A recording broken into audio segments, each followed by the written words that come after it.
যেটা দিয়েছিল আর কি, উল্টে গাছে বেঁধে পিটাবে, মানে বসতে দিলে আবার খেতে চায়। হ্যাঁ, কীর্তন গাইতে এসছে, ভালো লেগেছে বলে পয়সা দিচ্ছি, বলে 5 কাঠা সম্পত্তি দিয়ে দাও। এই সম্পত্তি আমার ছেলে মেয়েকে দেবো, ভাত দিক আর না দিক, তোকে দেবো কেন রে? হ্যাঁ, তাহলে আপনারা কি ভাবলেন দক্ষিণ 24 পরগনার থেকে বৃন্দাবনে, আমি কোনো কথা এমনি বলি না, বৃন্দাবনে দক্ষিণ 24 পরগনার থেকে ছুটে গিয়ে ব্রজগোপীদের সামনে দাঁড়িয়ে বললেন, তোমাদের রাধা গোবিন্দকে আমাদের বড় ভালো লেগেছে, দিয়ে দাও, আমরা ঝুলিতে করে বাড়ি নিয়ে যাবো। চাইলে না দিয়ে দিল? মামা বাড়ির আবদার নাকি? হ্যাঁ, কাউকে, আরে যেটা ব্রহ্মাকে দেয়নি, নারদকে দেয়নি, এই দেবরাজ ইন্দ্রকে দেয়নি, সেই প্রেম কলিযুগের জীবকে দিয়ে দেবে। আপনারা ভাবলেন কি বলে? এটা ভাবা মানেও তো অন্যায়। কোনোদিন দেবে না, কোনোদিন দেবে না, চাইলেও দেবে না। বৃন্দাবনে আমাদের ছোট একটা মঠ আছে কেশিঘাটের কাছে, ব্রজ মায়েরা ভগবানকে যা ভালোবাসে না, সে বিরাট ব্যাপার, বিশাল ব্যাপার। আপনি চাইলেও দেবেন। আমাদের বাংলায় তো বর্তমানে ভক্তি শুধুমাত্র নাম সর্বস্বতায় সে দাঁড়িয়েছে, নামে ভগবানকে ভক্তি করছে। বিরাট বড় বাড়ি তৈরি করেছে, বাড়ির সামনে টাইলস দিয়ে ভগবানের একটা ছবি চিপকে দিয়েছে। এখন প্রচণ্ড ঝড় বৃষ্টি হলো, তুমি তোমার ছেলে মেয়ের হাত ধরে ঘরের মধ্যে ঢুকে পড়লে, দরজা দিয়ে দিলে, আর যত ধুলো কাদা মাটি ভগবানের গায়ে গিয়ে, কি ভালোবাসা ভগবানের। হ্যাঁ, এটাকে বলে বিধি ভক্তি। জপের মালা হাতে নিয়ে তুমি সকালবেলা উঠে সবজির দোকানে চলে যাও, মালা করছো, সব কিরে আলু কত রে, কিরে পটল, তুমি কোনটা করছো? মালা করছো না নাম করছো, নাম সবজি কিনছো, কোনটা করছো বলো? এত সহজ নাকি? যাইবে দক্ষিণে বলিবে পশ্চিমে, দাঁড়ায় উত্তর মুখে, গোপনের প্রেম গোপনে রাখিবে, থাকিবে পরম সুখে। তুমি ভগবানকে চাইলে আর দিয়ে দিল। কৃষ্ণ মাধুর্যের আশ্চর্য এক বল, কৃষ্ণ আদি জীবগণে করয়ে চঞ্চল।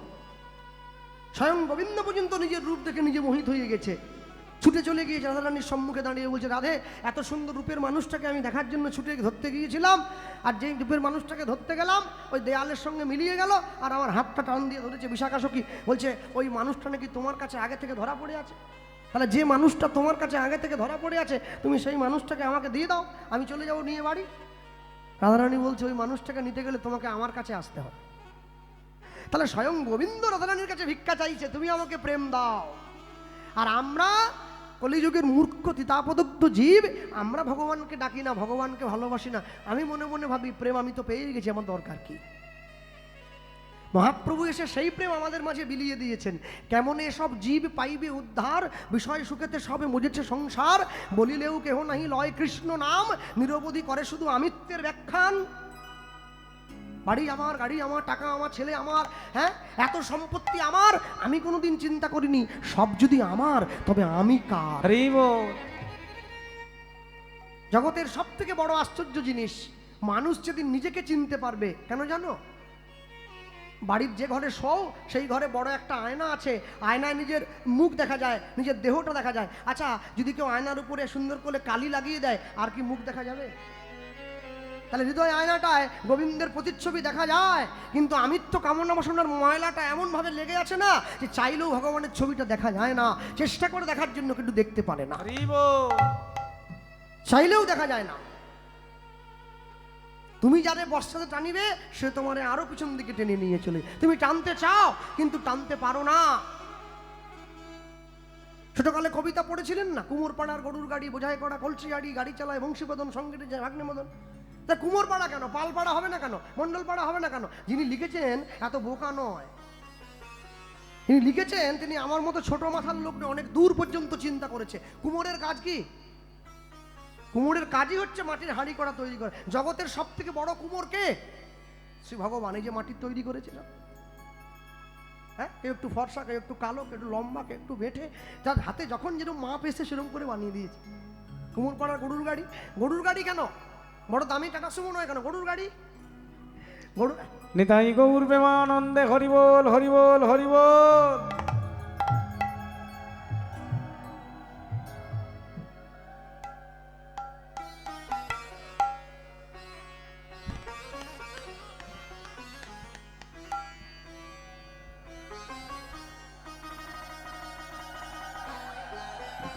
হরিবোল হরিবোল হরিবোল।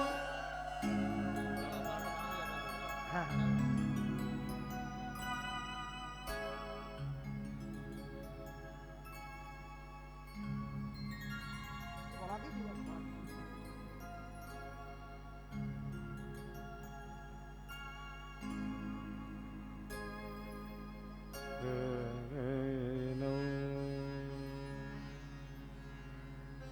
হ্যাঁ, এত সুন্দর উত্তরে ওটাই যে রাধা রাধা লেখা আছে না, তা আমি তো ব্রজে গিয়ে কিনে নিয়েছিলাম 8-10টা, পরে গান গাইবো, আসলে গায়ে দেবো। আর চিরঞ্জিতার ছেলেও দেখলাম গায়ে দিয়ে এসেছে, রাধা রাধা লেখা আছে পাঞ্জাবিতে। তা একসঙ্গে 8-10টা ওড়না কিনে নিয়েছি, রাধা রাধা লেখা আছে সুন্দর। আর কিনে যখনই দোকান থেকে বাইরে বেরিয়েছি, একজন ব্রজের সাধুর সঙ্গে দেখা হয়েছিল। সঙ্গে সঙ্গে সে আমাকে বলছে, বাবা এই এটা কি কিনলে? আমি বললাম কেন? এত সুন্দর রাধা রাধা লেখা আছে, ওড়নাটা কিনেছি, হ্যাঁ আসরে গায়ে দেবো, গায়ে দিয়ে গান গাইবো। বলে আচ্ছা তুমি কি মনে ভাবো উত্তরীয় ওটা গায়ে দিয়ে তুমি গান গাওয়ার পরে যখন ওটা নোংরা হয়ে যাবে তুমি কাচবে? হ্যাঁ পরিষ্কার তো করতে হবে, না পরিষ্কার করলে হয় নাকি? কী করে পরিষ্কার করবে? কেন সার্ফ দিয়ে বালতিতে জলে ডুবিয়ে দেবো, তারপর থুপকে ধুয়ে নেবো। তুমি মনে ভাবো বাবা, যখন তুমি একটা সার্ফ দিয়ে জলের মধ্যে ডুবিয়ে থুপকা দেবে না, রাধা নাম লেখা জল তোমার পায়ে এসে পড়বে। তা কী করবো? বলে অবিলম্বে ফেরত দিয়ে দাও দোকানে। আর দোকানদার একসঙ্গে 10টা উত্তরীয় বিক্রি করেছে, ও ব্যাটা ফেরত নিচ্ছে না, বলে না নেবো না। তা আমি বললাম যদি আপনি পয়সা আমাকে নাও দেন তবু আপনাকে ফেরত নিতে হবে, কেন সাধুর কথা অমান্য করা যাবে না। হ্যাঁ খুব সাবধান। রাধে রাধে নাম লেখা চাদর, রাধা রাধে নাম লেখা জামা নিজেরাও পরবেন না, বাড়ির ছেলেমেয়েদের পরতে দেবেন না। রাধা নামের খুব পাওয়ার, বিরাট মহিমা আছে, খুব মহিমা, খুব সাবধান। আর যেটা আমাকে দিয়েছে আজকে, এটা তো নিয়ে গিয়ে বাড়িতে রেখে দেবো, ব্যবহার করবো না, ভালোবেসে দিয়েছে। আমি বলতে গিয়ে বলবো, এটা বলতেছিলাম যে জায়গাটা ছিলাম, তো নিয়ে গিয়ে যখন দাঁড় করিয়েছে সঙ্গে সঙ্গে স্বয়ং গোবিন্দ গিয়ে পর্যন্ত হাত জোড়ে করে চাইলো। তাহলে গরুর গাড়ি কেন, বড় গাড়ি নয় কেন? বলে গরুর গাড়ি হচ্ছে একমাত্র গাড়ি যেটাতে দুজনের ইচ্ছা সমানভাবে ব্যবহার করা হয়। একটা যে গাড়িটা টেনে নিয়ে যায় সেই গরুটা, আর যে চালিয়ে নিয়ে যায় সেই লোকটা। তাহলে গরুকে দুটো গরু থাকে, একটা গরুর গাড়ি দুটো গরু থাকে না, দুটো গরু কে কে? একটা আমাদের কর্মফল, একটা আমাদের কর্ম। তাহলে মাতৃগর্ভ থেকে পৃথিবীতে আসার সময় এই কর্মফলের গাড়িটা ভর্তি করে আমরা আমাদের কর্মগুলো নিয়ে পৃথিবীতে এসেছি। পাইয়া মনুষ্য জন্ম, জীব যদি করে পশু কর্ম, পশুজনী হইবে নিশ্চয়। জন্মিয়ায় চরাচরে যে যেমন কর্ম করে, কর্ম অনুযায়ী ফল তারে লইতে হবে। এরপরে সেই সুন্দর কলমটা দিয়েছেন, বললেন গাড়ি চালায় বংশী বদন। বদন মানে হচ্ছে মুখ। তাহলে কার মুখে বাসি আছে? গাড়ি চালায় বংশী বদন, সঙ্গে যে যায় ভাগ্নে মদন। মদন মানে আমাদের দেহের যে কাম বা কামনা বাসনা আছে, তার অধিপতি দেবতার নাম হচ্ছে মদন, যার থেকে পুরো সৃষ্টি রক্ষা হচ্ছে। তাহলে তুমি যদি তোমার কামকে গোবিন্দচরণে অর্পণ করতে পারো, কাম কৃষ্ণ সেবার্পণে, ক্রোধ কৃষ্ণ দেশিজনে, লোভ সাধু সঙ্গে হরি কথা, তবে তুমি তোমার জীবনের উপযুক্ত দৃষ্টান্তমূলক কর্ম জগতে করতে পারবে। আর তবে তুমি তোমার সুন্দর কর্মটা করার পরে জগতের সবাই তোমাকে তাকিয়ে বলবে, যেদিন প্রথম তুমি এসেছিলে ভবে, তুমি কেঁদেছিলে হেসেছিল সবে, এমন জীবন তুমি করিবে গঠন, যেদিন মরণে হাসিবে তুমি কাঁদিবে ভুবন। এত সুন্দর জীবন তৈরি করা এত সহজ কথা নয়। জীবনের পথ বড় বাঁকা, গান আছে না, এই জীবনের পথ সোজা নয় বন্ধু, বড় বাঁকা বাঁকা বন্ধু। হ্যাঁ সোজা নয়, জীবনের পথটা সোজা নয়। জীবনকে সুন্দর করে চালনা করতে গেলে তোমাকে এর জন্য অনেক পরিশ্রম করতে হয়। তাই বৈষ্ণব মহাজন লিখছে, তুমি যদি নিতাই চাঁদের অনুকম্পা না পাও, তুমি কি করবে? নিতাই চাঁদের তারা দাসের অনুদাস, তার পায়ে জড়িয়ে ধরো। রূপ রঘুনাথ পদে হইবে আকুতি উলুধ্বনি, রূপ রঘুনাথ পদে হইবে আকুতি, রূপ রঘুনাথ পদে হইবে আকুতি, রূপ রঘুনাথ পদে হইবে আকুতি। কবে হাম হে রব যুগল প্রীতি, ওগ কবে আমি রাম যুগল মূরতি, ওগ কবে হাম হে রব যুগল প্রীতি, ওগ কবে হাম রাম যুগল প্রীতি। রূপ রঘুনাথ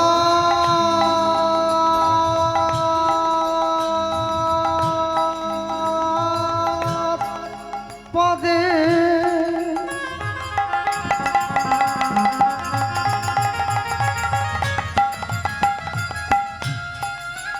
অগরহু মরয়া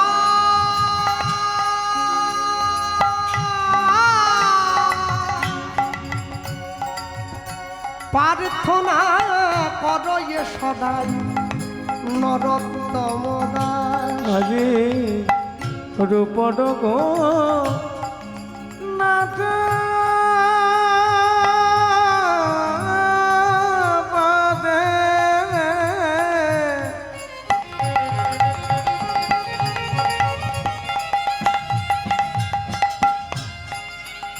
অগর কুমার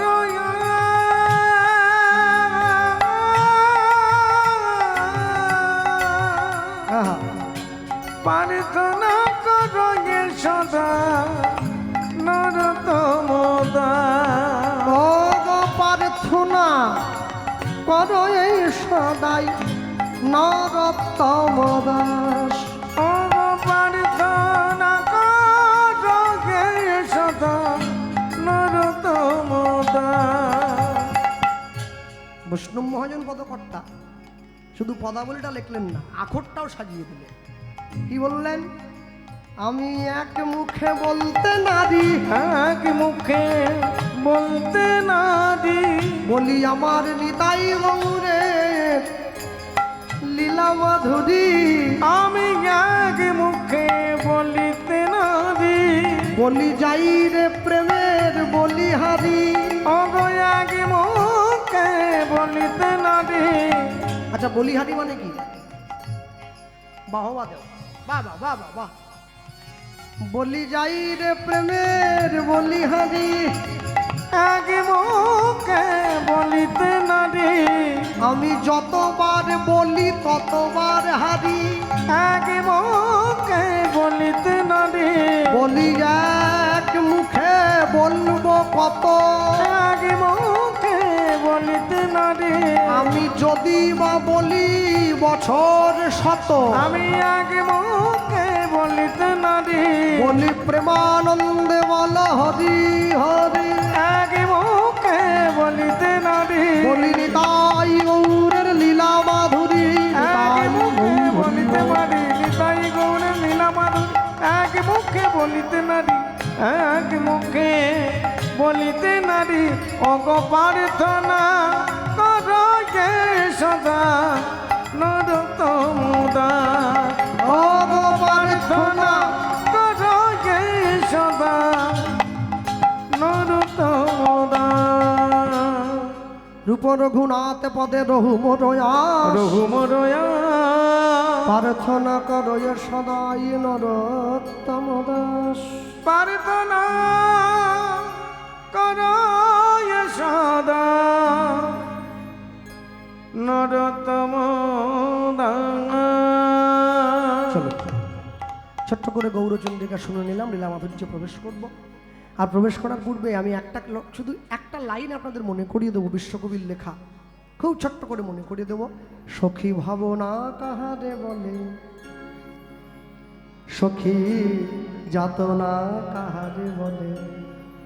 প্রশ্ন করছেন, তোমরা যে বলো দিবস রজনী ভালোবাসা ভালোবাসা, সখী ভালোবাসা কাজে কয়, সে যে কে বলি যাতনাময়। ছোট ছোট ছোট ভালোবাসার মানে তোমরা বোঝো না, ভালোবাসার মানে তোমরা বোঝো না। কারো হাত ধরে মেলায় গিয়ে ঘুরলে ভালোবাসা হয় কি? কারোর সঙ্গে একসঙ্গে 2 দিন 4 দিন ঘুরে বেড়ালে ভালোবাসা হয় না। কারো মোটর সাইকেলের পিছনে বসে ঘুর ঘুর করে ঘুরে বেড়ালে ভালোবাসা হয় না। ভালোবাসা ভালোবাসো শুধুই তাকে ভালোবাসায় ভালোবাসা দিয়া বেঁধে যে রাখে। হ্যাঁ, এ কথাটা বলতে গেলে আবার 2 ঘন্টা ছিল। চলো লীলা মাধুর্যে প্রবেশ করি। বলতে গিয়ে বলবো, অনেক কথা বলার আছে। হ্যাঁ, আজকে শ্রদ্ধেয় রামকৃষ্ণ সাধুকা মহাশয়ের বাড়িতে কীর্তন হচ্ছে। এই হরিসভায় আপনারা আগেও আমাকে দেখেছেন, তবে আজ থেকে 10 বছর আগে এসেছিলাম শেষ, এই তারপরে এলাম। আর সব থেকে বড় আশ্চর্য হলো, যেমন করে ভগবানের জন্মতিথিতে ভগবানকে দেখার জন্যে নবদ্বীপ নদীয়ার মানুষ ছুটে গিয়েছিল ভগবানের সহচর্যে, যে আজকে কলিযুগের ভগবান জন্ম নিয়েছে, তা আজকে কিন্তু যিনি হরিনাম দিচ্ছে আজকে তারও জন্মদিন, রামকৃষ্ণ সাধুকা। তো তার আমি বলবো, অন্য যেবারই কীর্তন হোক, যতবারই কীর্তন হোক, আজকে বলবো আজকের জন্য তার জন্মধন্য। কেন? এই এত সুন্দর শুভ দিনে এত ভক্তদের চরণধুলি তার ঘরে পড়েছে, এটা তার জীবনের সব থেকে উল্লেখযোগ্য দিন হরি বল। আমার মনে হয়। এটা আমার ব্যক্তিগত অভিমত, আমি কারো মত চাপিয়ে দেবো না। চলো বলতে গিয়ে বলবো, আমরা সবসময় কীর্তনের মধ্যে গিয়ে গেয়ে থাকি জয়রূপ সনাতন ভট্ট রঘুনাথ, ভট্ট রঘুনাথ, শ্রীজীব গোপাল ভট্ট দাস রঘুনাথ, দাস রঘুনাথ, এই ছয় গোসাইয়ের করি চরণ বন্দন, চরণ বন্দন, যা হইতে বিঘ্ন নাশ অভীষ্ট পুরাণ, অভীষ্ট পুরাণ, এই ছয় গোসাই জগে ব্রজে কইলেন বাস, ব্রজে কইলেন বাস, ব্রজে রাধা কৃষ্ণের নিত্য লীলা ভুবনে প্রকাশ, রাধা কৃষ্ণে নিত্য লীলা ভুবনে প্রকাশ। এই যে ষড়গোস্বামীর নাম বললাম, জয়রূপ সনাতন ভট্ট রঘুনাথ, শ্রীজীব গোপাল ভট্ট দাস রঘুনাথ, বৈষ্ণবীয় ভক্তি জগতে যত নিয়ম, যত সিদ্ধান্ত, যত কিছু আচার আচরণ এসছে সব এই ষড়গোস্বামীর কাছ থেকে এসেছে। আজকে বাঙালি বাড়ির মায়েরা যে তুলসীতে জল দেয়, গলায় মালা পড়ুক আর না পড়ুক, এটাও কিন্তু ষড়গোস্বামীর কাছ থেকে এসেছে। তোমরা যে সন্ধেবেলা প্রদীপ দাও, ধূপ দাও মন্দিরে গিয়ে, এটাও কিন্তু ষড়গোস্বামীর কাছ থেকেই এসেছে। তাহলে এই ষড়গোস্বামীর মধ্যে আজকে আমরা এক গোস্বামীর জীবন কথা শুনবো। আর একটা কথা বলে রাখি, শুরুতে দাঁড়িয়ে সকলের চরণ ধরে, খুব একটা লাভঝাপ করে কীর্তন গাইতে আমি পারি না, আর পছন্দও করি না। কেন ঘরে আগুন লেগেছে, ও রে কীর্তন রে বাবা, আমি পারবো না এরকম করে গাইতে।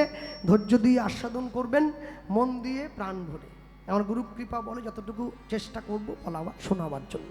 তাই বলতে গিয়ে বলবো, ভক্তি জগতে 4 জন বৈষ্ণব রয়েছেন যাদের তকমা আজ পর্যন্ত কেউ কেড়ে নিতে পারে নাই। কে কে? তাকিয়ে দেখো।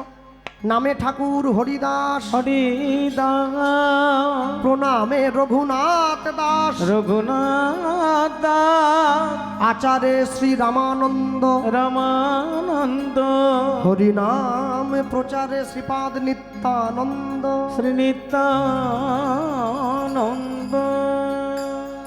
নামে ঠাকুর হরিদাস। হরিদাস ঠাকুরের মতো করে এত হরিনাম আজ পর্যন্ত কোনো বৈষ্ণব করতে পারে না। দিবানিশি 3 লক্ষ হরিনাম গেয়েছে, মাসে ৩৩-এ ৯০ লক্ষ, 1 কোটি নাম গায় যে সাধু। এ সাধু হবে না, আর একজনই ছিল। 2 প্রণামে রঘুনাথ দাস। রঘুনাথ দাসের মতো করে প্রণাম আজ পর্যন্ত কোনো বৈষ্ণব করতে পারে নাই। প্রত্যেক দিন রাধাকুণ্ডের পাড়ে গিয়ে 1000 বার মাথা ঠুকে প্রণাম করেছে, 1000 বার। শেষ জীবনে কপালের মাঝখানটা গর্ত হয়ে গিয়েছিল প্রণাম করতে করতে। 3 আচার্য শ্রী রামানন্দ। রামানন্দ রায়ের মতো করে গৌর ভক্তির আচরণ কোনো বৈষ্ণব করতে পারে নাই। কেন জানেন? যারা বাড়িতে ফুলের বাগান করেছেন দেখবেন, রাত্রিবেলা যখন ঘুমোতে যাচ্ছেন, ঘুমানোর সময় ফুলটা কুঁড়ি হয়ে ফুটেছে, সকালবেলা ঘুম থেকে উঠে দেখলেন ওটা কুঁড়ি নেই, ওটা ফুল হয়ে গেছে। তাহলে কুঁড়িটা দেখলেন, ফুলটা দেখলেন, কিন্তু কেমন করে কুঁড়িটা একটু একটু করে ফুল হয়ে যাচ্ছে এটা কে দেখেছে? রাধাকৃষ্ণ মিলিত তনু গৌরাঙ্গ সবাই জানে, কিন্তু কেমন করে রাধা গোবিন্দ মিশে গৌর হয়ে যাচ্ছে এটা কে দেখেছে? রায় রামানন্দ দেখেছিল গোদাবরী গঙ্গার তীরে। তবে প্রভু হাসি তারে দেখাইলা স্বরূপ, রসরাজ মহাভাব দুহু একরূপ। আর শেষে বললেন হরিনাম প্রচারে শ্রীপাদ নিত্যানন্দ। নিতাই চাঁদের মতো করে হরিনাম প্রচার কেউ করতে পারবে না। মার খেয়েছে, মেরেছিস কলসির কানা, তা বলে কি প্রেম দেবো না? হ্যাঁ, এ কথার তাৎপর্য বুঝতে গেলে আমার মতো মুড়ের 7 জীবন কেটে যাবে। হ্যাঁ, এত মুখস্থ বিদ্যা দুম করে বলে দিলাম, তাৎপর্য যদি না বুঝে বলি 7 জীবন কেটে যায়। চলো, দ্বিতীয় জনে যার কথা বললাম, হরিসভায় দাঁড়িয়ে অদ্য রজনীতে আমাদের আস্বাদিত গীতব্য লীলা মাধুর্য পরম বৈষ্ণব মহাজন শ্রীল রঘুনাথ দাস গোস্বামীর জীবনী কথা। হরি বল, হরি বল। তাই বলতে গিয়ে বলবো, সকলের চরণে ক্ষমা প্রার্থী। জীবনের তো সবই ভুল, চলা ভুল, বলা ভুল, ভাষা ভুল, সুর ভুল, শ্লোক ভুল, অলঙ্কার ভুল, বিশেষ্য ভুল, বিশেষণ ভুল, কারক ভুল, সবই ভুল। তাই ভুল যদি হয়ে থাকে ক্ষমা করবেন না, একদম ক্ষমা করবেন না। এই বলবো না ক্ষমা করে দেন, নামার পরে ধরিয়ে দেবেন যে বাবা ওই জায়গাটা এরকম না করে এরকম করে করলে আরও সুন্দর হবে। এটাই তো শেখার বয়স। এই বয়স চলে গেলে শিখতে পারবো নাকি? এখনই শিখে নিতে হবে। যতদিন বাঁচি ততদিন শিখি। রামকৃষ্ণ পরমহংসদেব বলছেন, যিনি মাকে খাওয়াতেন, আর আমি বলি আমি সব শিখে গেছি, আমি সব শিখে গেছি। যে বলে আমি সব জানি, প্রভু বলে তাকে আমি ক্ষমা মানি। রঘুনাথ দাসের কথা বলতে গিয়ে সবার আগে বলবো, আপনাদের দক্ষিণ 24 পরগনার পরে হাওড়া, তারপরে হুগলি। হুগলি জেলায় একটা বিখ্যাত জায়গা আছে, জায়গাটার নাম হচ্ছে ব্যান্ডেল। ব্যান্ডেল থেকে 21 কিলোমিটার দূরে গেলে একটা গ্রাম পড়ে, যে গ্রামটার নাম হচ্ছে আদি সপ্তক গ্রাম। কেউ কেউ বলে শুধু সপ্তক গ্রাম। এই আদি সপ্তক গ্রামের দুইজন জমিদার, একই মায়ের পেটের দুই ভাই। বড় ভাইয়ের নাম হিরণ্য দাস, ছোট ভাইয়ের নাম গোবর্ধন দাস। আশ্চর্য কি জানেন, জমিদার দুই ভাইয়ের কাজ কি ছিল? জমিদার দুই ভাইয়ের কাজ ছিল প্রত্যেক বছর সারা বাংলার থেকে খাজনা আদায় করে দিল্লিতে নবাব হুসেন শাহের দরবারে পৌঁছে দেওয়া। দুই ভাইয়ের এই কর্মে খুশি হয়ে হুসেন শাহ এই দুই ভাইকে বেতন দিতেন আজ থেকে 500 বছর পূর্বে 9.5 লক্ষ টাকা, যেটা বর্তমান বাজারে 100 কোটি টাকার চাইতেও বেশি। তাহলে এবার বুঝে নেন, ধনে যদি প্রাণ দিত ধনী রাজা না মরিত, ধরামর হইত রাবণ। ধনে যদি থাকে কেহ, ধন গেলে নহে কেহ, এতএব কি করিবে ধন। সব কথার মানে জানতে চাইবেন, তাহলে আর পালা হবে না। হ্যাঁ, সেটা বোঝার তারা বুঝে নেন, এটা পাশের লোককে জিজ্ঞাসা করি। 3 ঘন্টায় সব বলা যাবে না। তাই বলতে গিয়ে বলবো, জমিদার দুই ভাইয়ের জীবনে সব ছিল। হ্যাঁ, ঊর্ধ্বলিঙ্গ ঊর্ধ্বজনী ঊর্ধ্বরতি হয়, ঊর্ধ্ব না হইলে জীবে যাবে জমালয়। পুরুষের লিঙ্গ হয় মস্তকের মণি, তালইয়া খেলা করে দেবপদ্মজনী। শ্রী রাধিকা হয় তার প্রেমের মহাজন, সেই মানুষের বাড়ে ওজন, তাকে বলে মহাজন। তাহলে সবাই হয়ে যাবে তো? সবাই হয়ে যায় না? হ্যাঁ, শাল গাছে আর চন্দন গাছে দেখো ভাই কিছু প্রভেদ আছে। একই মাটিতে জন্ম বটে, কর্ম কিন্তু দুরকম। একসঙ্গে সবগুলি এক জায়গায় করে দিলে হবে না তো, আলাদা থাকতে হবে তো। দুই ভাইয়ের জীবনে সব আছে, গাড়ি বাড়ি টাকা পয়সা বিষয় সম্পত্তি সব। শুধু দুই ভাইয়ের জীবনে একটা বড় অভাব আছে। অভাবটা কি জানো? এই জমিদারিটা ভোগ করার মতো কোনো সন্তান তাদের ছিল না। দুই ভাই ভগবানের কাছে নিত্য নিত্য গিয়ে কাঁদে, নয়নের জল দেয়, প্রভু তুমি সব দিলে, একটা সন্তান দিলে না, আমরা মরে যাওয়ার পর এই জমিদারিটা ভোগ করবে কে? ভগবান বলে না, দেবো না। কেন দেবো না জানিস? সন্তান দিয়ে দিলে তোরা সুখ পেয়ে যাবি, সুখ পেয়ে গেলে আমায় আর ডাকবি না। মানুষ যখন দুঃখে থাকে তখন ভগবানকে ডাকে, মানুষ যখন সুখে থাকে ভগবানকে ডাকে না। হ্যাঁ, এই যে মায়েরা বসে আছে সিরিয়াল দেখে প্রত্যেকদিন সন্ধ্যেবেলা, ভগবানকে বলো, হে রাধা মাধব তোমার কৃপায় ভালো সিরিয়ালটা দেখতে পাচ্ছি, একবারও বলে না। আর যেই ঝপ করে কারেন্ট চলে যায় অমনি আহা ঠাকুর, আর 10টা মিনিট পরে গেলে আমি, দেখেছ? আর এখন সুখে ছিলে ভগবানকে ডাকনি, যে দুঃখে পড়েছে অমনি ভগবানকে ডাক। না না না, সুখের দিনে ভগবানকে ডাকবে। সুখের দিনে যদি ভগবানকে ডাকো, দুঃখের দিনে তুমি না ডাকতেই সে তোমার কাছে এসে দাঁড়াবে। সুখ দুঃখ দুটি ভাই, সুখের লাগিয়া করে যে প্রীতি, দুঃখ যায় তার ঠাই। সুখ দুঃখ দুটি ভাই, সুখের লাগিয়া করে যে প্রীতি, দুঃখ যায় তার ঠাই। কেউ যদি জীবনে দুঃখকে বরণ করে নিতে পারে, সুখ তার জীবনে, দুঃখ তার জীবনে কোনো কিছুই কোনো প্রভাব ফেলতে পারবে না। আজকে দুই ভাই গিয়ে গোবিন্দ চরণে আছাড় খেয়ে পড়েছে।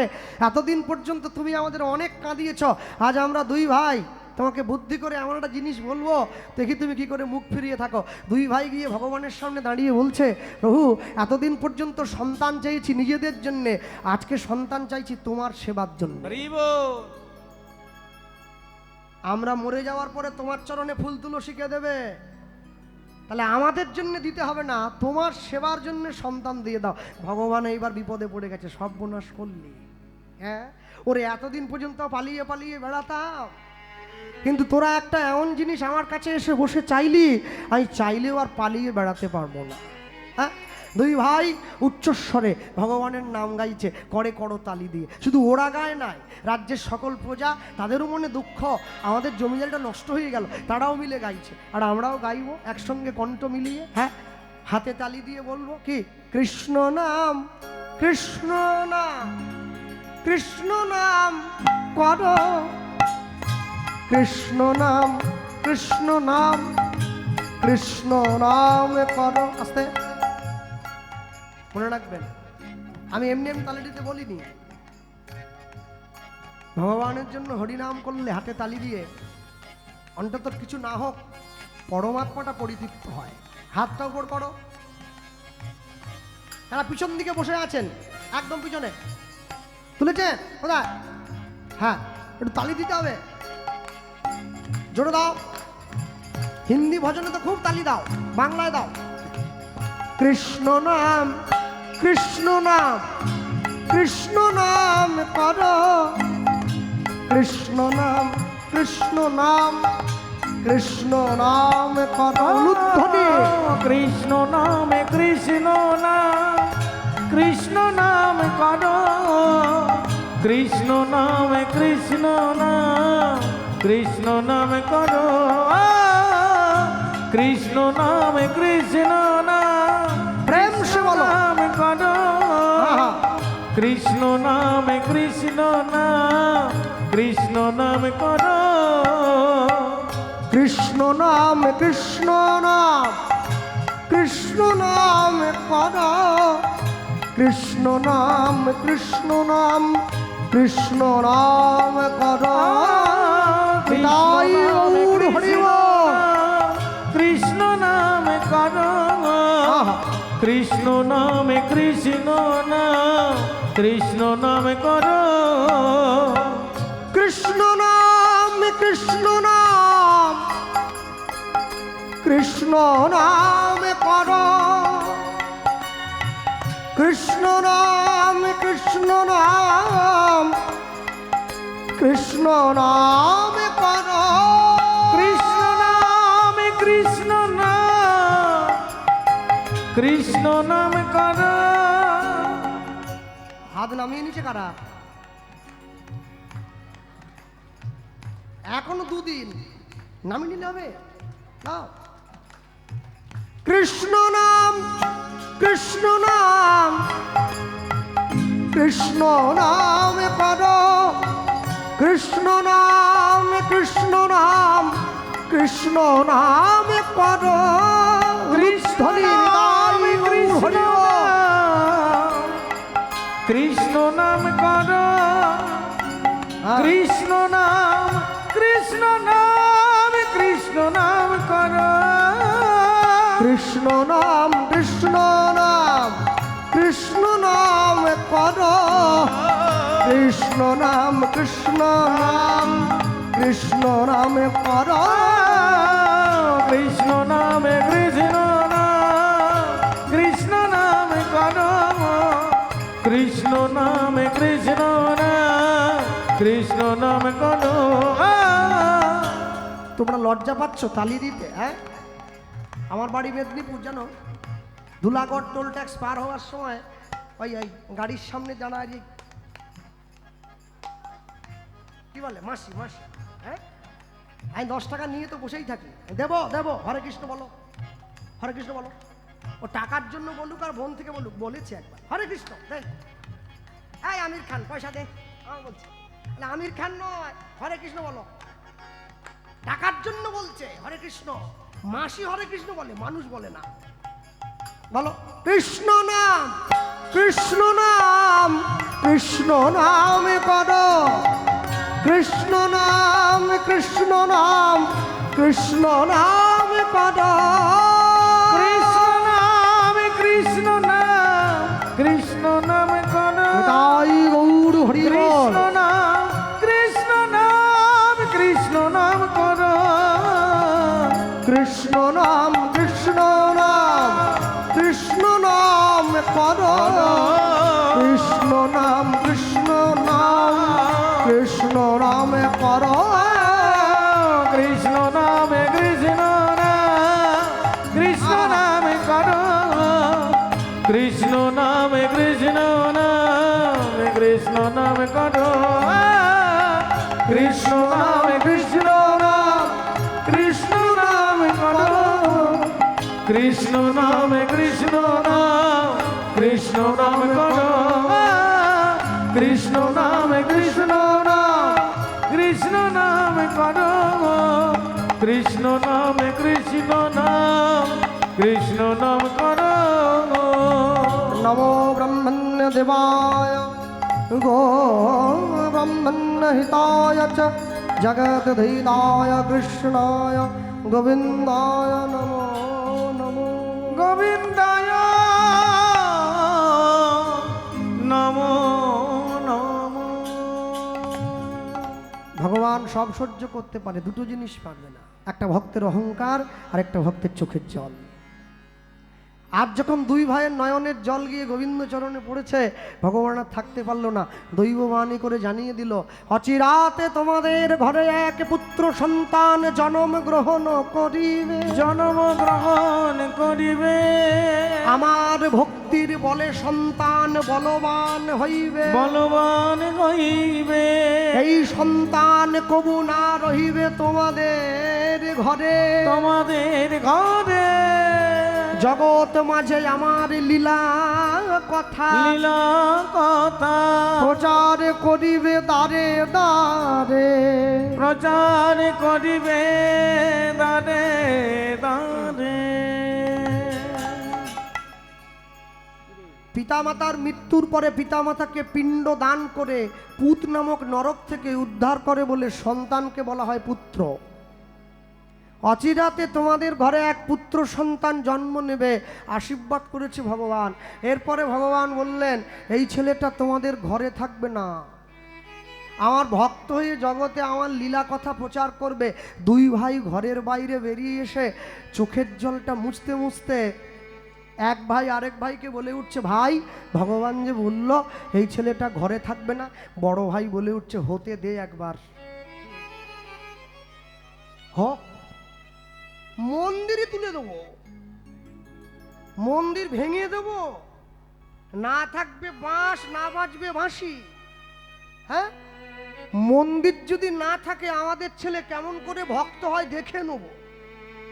তাহলে এতক্ষণ যে ভগবানের কাছে চাইলি, এই চাওয়ার দরকার চেয়ে নিয়েছি, কাজের বেলা কাজই, কাজ ফুরলে। হ্যাঁ, ঈশ্বরের বাক্য নাকি অমান্য করে দেবে, এত বড় ক্ষমতা। শুভ দিন শুভক্ষণ, ছোট ভাই গোবর্ধন দাসের স্ত্রীর কোনো ছেলে মেয়ে হয়নি, বড় ভাই হিরণ্য দাসের স্ত্রীর কোল আলো করে একটা পুত্র সন্তানের জন্ম হয়েছিল।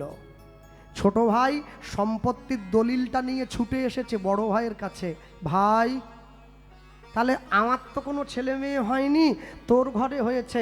আচ্ছা বলছিলাম কি, আমার যা সম্পত্তি আছে তোর ছেলে মেয়ের নামে করে দেবো, একটা কাজ করতে পারিস? বলে কি কাজ? তোর ছেলের বাবা হওয়ার অধিকারটা খাতায় কলমে কি আমাকে একটু দেওয়া যায়? বড় ভাই বলছে, আমার ছেলে যদি এত বড় জমিদারিটা পেয়ে যায় তাহলে অধিকার দিতে ক্ষতি কোথায়? আজ থেকে ছেলেটার বাবার নাম হবে হিরণ্য গোবর্ধন দাস। দুই ভাইয়ের নাম মিলিয়ে নাম দেওয়া হলো। জমিদারকে পাড়ার লোকেরা ছুটে এসে বলল, যেমন করে রামচন্দ্র নিজের রাজ্যের প্রজাদেরকে পালন করেছে, তেমন করে জমিদার মশাই আপনাদের ছেলেও আমাদের রাজ্যবাসীর মঙ্গল করবে, ছেলেটার নাম দিন না রঘুনাথ। আমরা গিয়েছিলাম রঘুনাথ দাসের শ্রীপাঠে দর্শনের জন্য, বিরাট পয়সার মালিক। রঘুনাথ নাম হয়েছে, 10 বছর বয়স হয়ে গেছে ছেলেটা, একটু একটু করে বড় হচ্ছে। 10 বছর বয়স, আগেকার দিনে নিয়ম ছিল ছেলে মেয়েরা বড় হলে গুরুদেবের আশ্রমে থেকে লেখাপড়া করতে হতো। আপনারা সকলে জানেন কৃষ্ণ বলরাম শান্তিপুনি মুনির আশ্রমে থেকে পড়াশুনো করেছে। এখন গুরুদেব যে ঘরটায় থাকতো আর কৃষ্ণ যে ঘরটায় থাকতো, শান্তিপুনি মুনির ঘর থেকে কৃষ্ণের ঘরের দূরত্ব কত জানেন? কৃষ্ণ সুদামা লীলা সকলের মুখস্থ আছে, এর জন্য গুরুচরণ ধরতে হয়, এর জন্য মুখস্থ বিদ্যায় গান হবে না। শান্তিপুনি মুনির আশ্রমের কুটির থেকে কৃষ্ণ যে ঘরে থাকতো সেই কুটিরের দূরত্বটা হচ্ছে 108 পা। 108 পা। যারা নাম মালিকা জপ করে 108টা কাঠি থাকে, শূন্যটা হচ্ছে ব্রহ্ম, 18 হচ্ছে সংখ্যা। কে? কুরুক্ষেত্রের যুদ্ধ 18 দিন, 18 কাণ্ড। কি বলুন? হ্যাঁ, সকলে জানেন তো। এই জন্য পরম ব্রহ্মের সঙ্গে জীবাত্মার সঙ্গে পরমাত্মার মিলন, তার জন্য 108 পা দূরে ভগবান থেকেছে। তাই জন্য জীবনে 4টে ধাপ পার হয়ে যেতে হতো, ব্রহ্মচর্য, গার্হস্থ, বানপ্রস্থ, সন্ন্যাস। কথার দিকে মন রাখুন, আলোচনা খুব মূল্যবান। 10 বছর বয়স থেকে 25 বছর বয়স পর্যন্ত ব্রহ্মচর্য, 25 থেকে 45 পর্যন্ত গার্হস্থ বা গৃহস্থ, 45 থেকে 65 পর্যন্ত বানপ্রস্থ, 65-র পর থেকে বাকি জীবনটা সন্ন্যাস। 10 বছর বয়স থেকে 25 পর্যন্ত ব্রহ্মচর্য। নিজের পিতৃবস্তু কখনো নষ্ট করবে না, ধারণ করে রাখবে। জীবনে দুটো জিনিসের খুব দরকার, একটা হচ্ছে ধৈর্য আর একটা হচ্ছে বীর্য। দুটোকে যদি তুমি ধরে রাখতে পারো তুমি জগতে বড় হবে, আর নষ্ট করে দিলে তুমি জগতে বড় হতে পারবে না। 10 থেকে 25 ব্রহ্মচর্য। তারপরে গার্হস্থ 25 থেকে 45 সংসারে প্রবেশ করবে, বিবাহ করবে, নিজ স্ত্রীকে দিয়ে সন্তান উৎপাদন করবে, পরনারীকে মাতৃজ্ঞানে সম্মান করবে, জগতের মানুষকে ভালোবাসবে, শত্রুকে আপন করে নেবে, গৃহস্থের নিয়ম। এরপরে 45 থেকে 65 পর্যন্ত বানপ্রস্থ, দাড়ি বড় রাখবে, নখ কাটবে না, জল ছেঁকে খাবে, গুরুচরণে আশ্রয় নেবে, নিজের স্ত্রীর সঙ্গে কম বাক্যালাপ করবে, ভগবানের নাম নেবে, নিরামিষ গ্রহণ করবে, অনুকল্প আহার গ্রহণ করবে। এরপর 65 পরে সন্ন্যাস, জঙ্গলে চলে যাবে, কারো মুখ দেখবে না, জীবনে একা হবে, ঈশ্বরের সান্নিধ্য লাভ করবে। জীবনের 4টি ধাপ।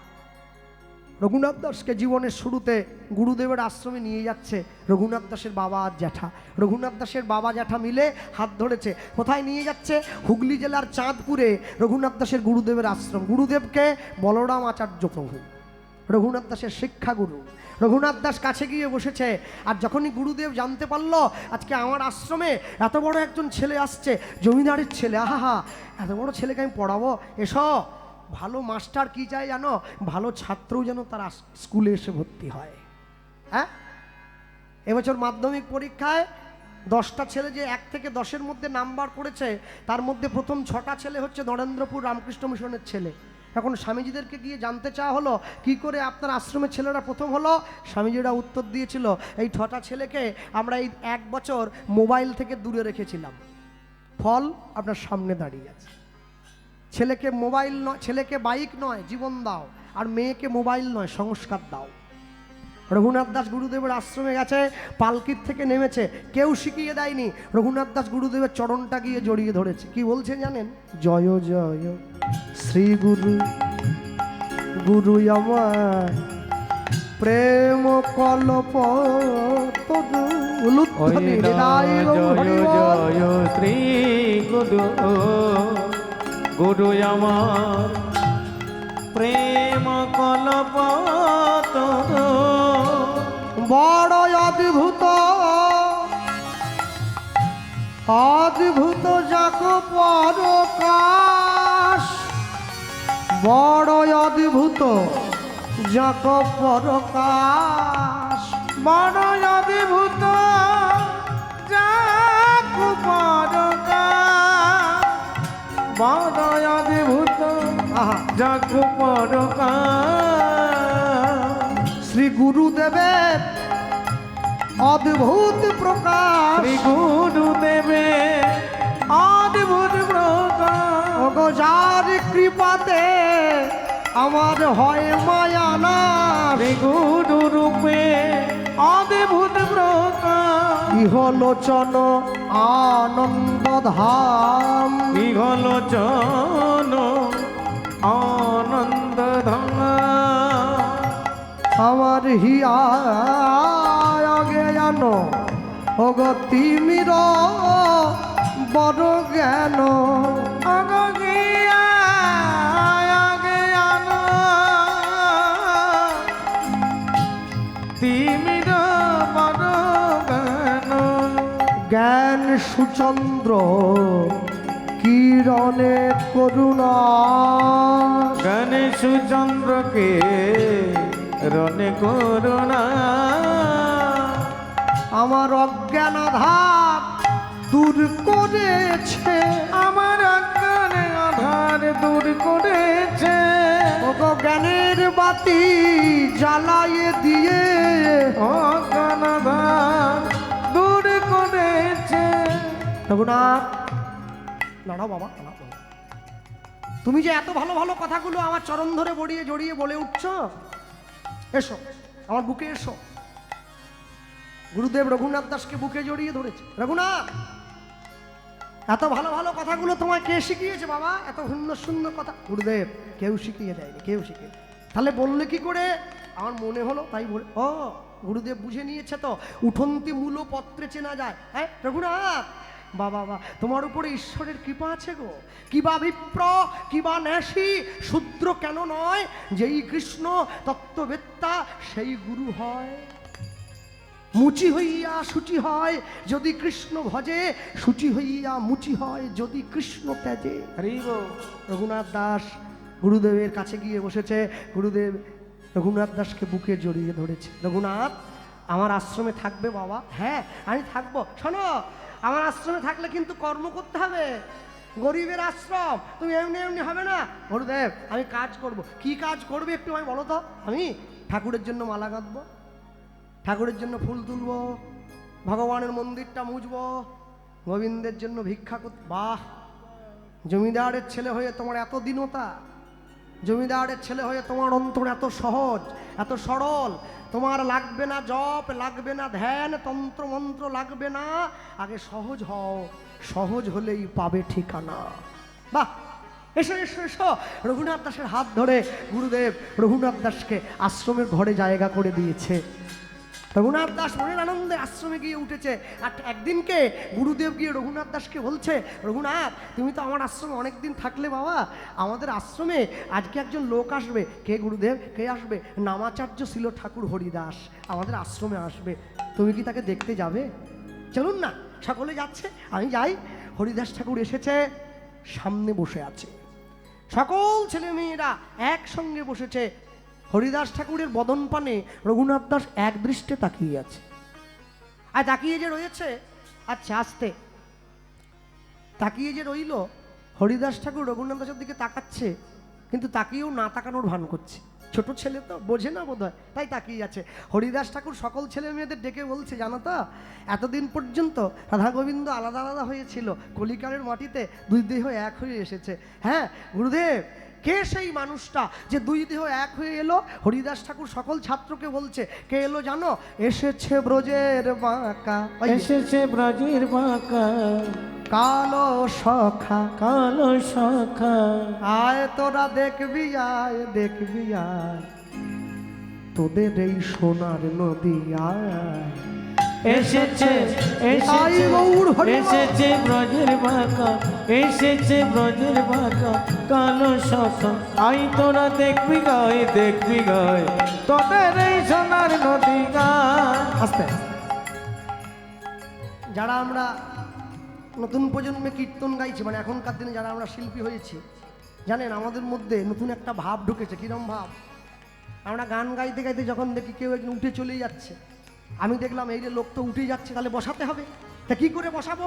আমি অমনি মাঝখানে গুঁজে রাধে রাধে জপা করো।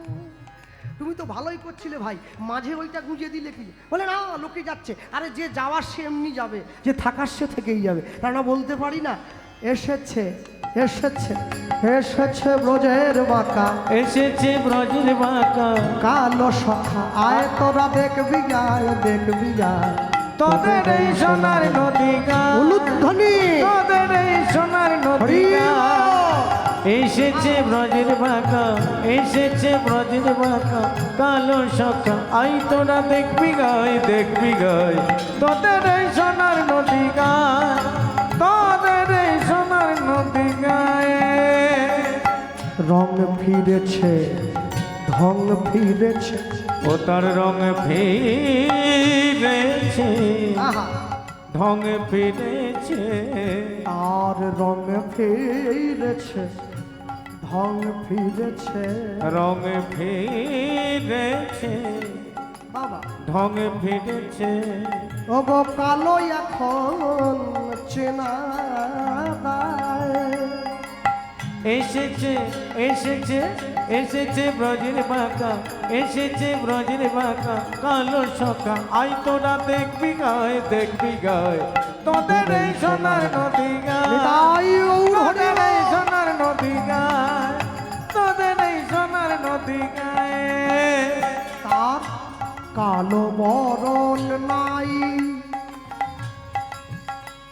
আবার রাই অঙ্গে অঙ্গ মেখে গৌর হলো তাই। ও তার কালো বরণ না, কালো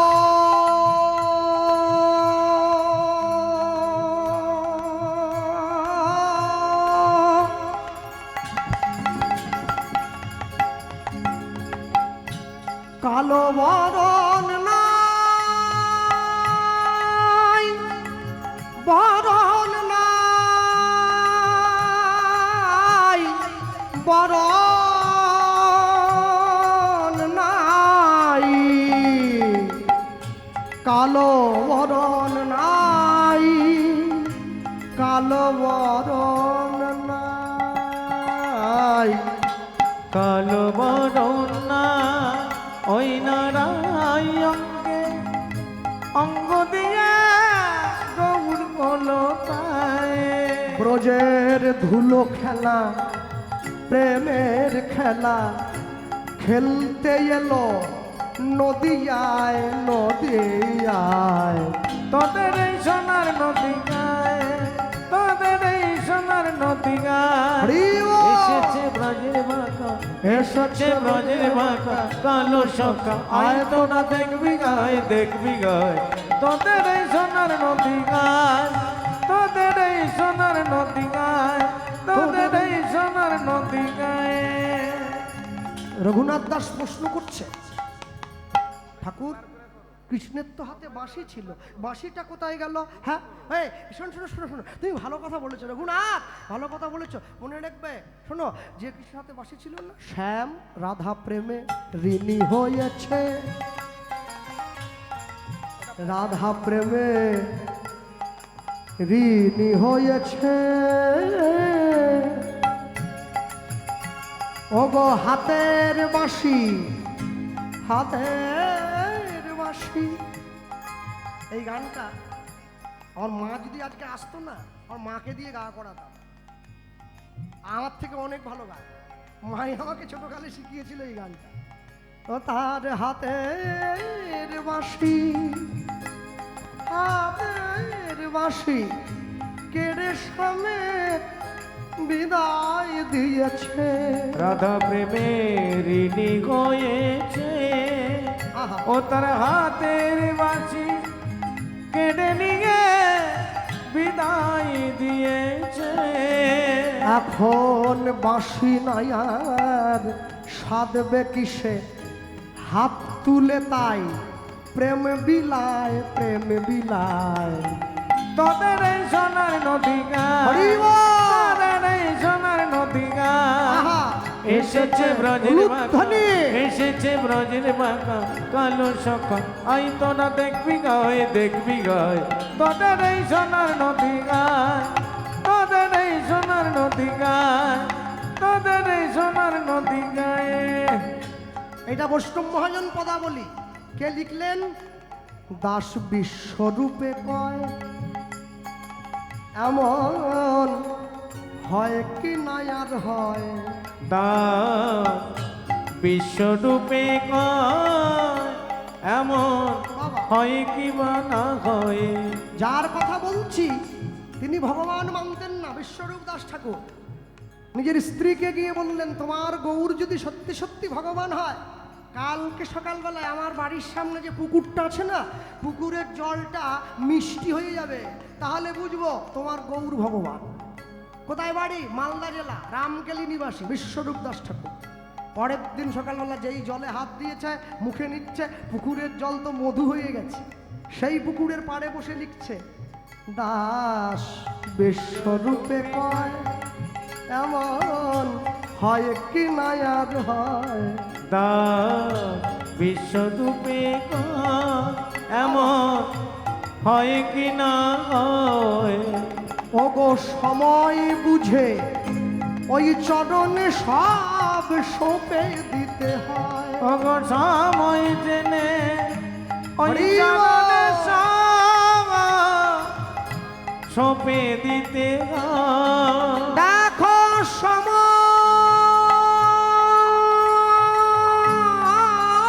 সময় জেনে ওই চরণে চরণে সব সঁপে দিতে হয়। ওগো সময় জেনে ওই চরণে, ওই চরণে বাবা। সঁপে দিতে হয়। রাধার প্রেমের নাগর, রসের সাগর, প্রেম বিলাতে এ ধরায় এ ধরায় তোদের এই সোনার নদী গায় হরি হরি হরি নদী গায় এসেছে ব্রজের বাঁকা এসেছে ব্রজের বাঁকা কালো সকা আই তোরা দেখবি গায় তোদের এই সোনার নদী গায় হা গৌরাম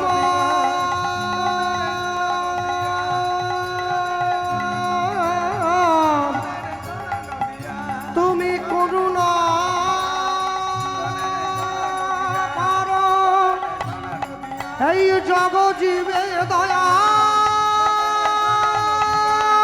করো জগজীবে কৃপা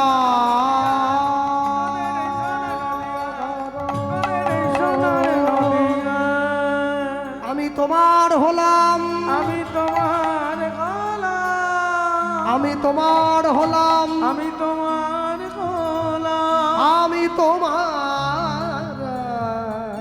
আমি তোমার